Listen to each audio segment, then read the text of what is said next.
Un Chinois à cheval, l'image paraît banale. Elle ne l'est pas tant que ça. L'équitation, sport bourgeois par excellence, n'était guère pratiquée en Chine jusqu'à ces dernières années. Mais voilà maintenant, c'est à la mode. Oh, pour une toute petite classe supérieure de la société, mais toute petite à la chinoise, c'est-à-dire quelques millions de personnes tout de même. Et c'est un marché pour la filière équestre française. Ce club, par exemple, UP, de la banlieue de Pékin, est tenu par une Française.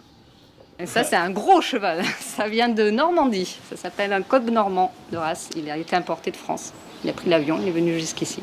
Ça, c'est un marché du futur, oui. De plus en plus de gens viennent à l'équitation.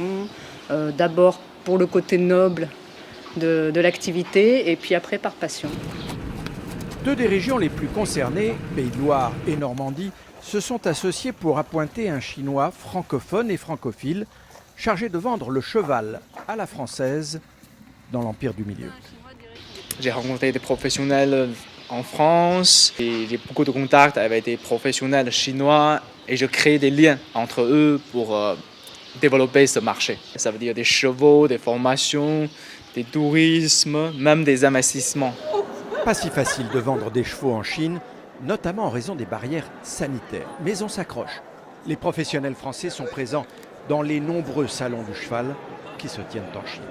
Donc on essaie de se placer sur tous les fronts, que ce soit le haut niveau, la création de poney club, la vente de chevaux à des particuliers, la vente de compétences à des particuliers. Il y a des vétérinaires français qui commencent à se baser en Chine. Ce sont de très très bons ambassadeurs. Dans ces salons, on met en avant le cadre noir de Saumur, la tradition ou encore les médailles d'or françaises aux Jeux Olympiques. L'image en tout cas est bonne. Le cheval est un élément important de la culture française. Moi-même, je me suis mis à l'équitation après avoir lu des livres français. Et puis vos chevaux sont réputés pour le sport. Quand on vend des chevaux, on vend souvent ce qui va avec. L'entretien, les selles et même les chapeaux, indispensables au grand derby. Mais ce qui manque dans la filière française, avouons-le sans regret, ce sont les faux chevaux. Plus vrai que nature, associés à des jeux vidéo, des chevaux sans avoine, ni crottin.